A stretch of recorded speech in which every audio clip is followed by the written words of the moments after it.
تدریس زبان کے میدان کا سب سے پہلا مرحلہ۔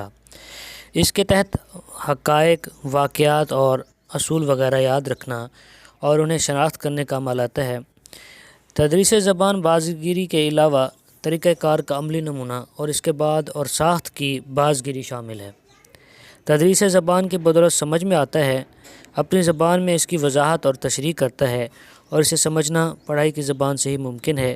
تدریس زبان کی بدولت طالب علم سے حاصل شدہ علم و فہم، اصول کلیہ کے مسائل اور مہارتوں کی بنیاد پر انہیں استعمال کر کے نئے تجرباتی مشاہدات، تبدیلیوں اور کلیدی صورتحال سے نئی صورتحال کی کوشش کی جاتی ہے۔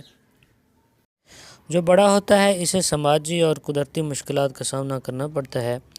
دوسرے لفظ میں پوری زندگی گزارنے میں اس مشق کے عمل میں یا تو بچے کو لیتا ہے یا پھر اپنی مرضی کے مطابق ماحول تبدیل کر لیتا ہے۔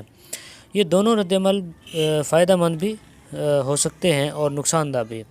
تدریسی زبان اس سے طالب علم کی مدد کرتا ہے کہ وہ ماحول پیدا کر سکتا ہے۔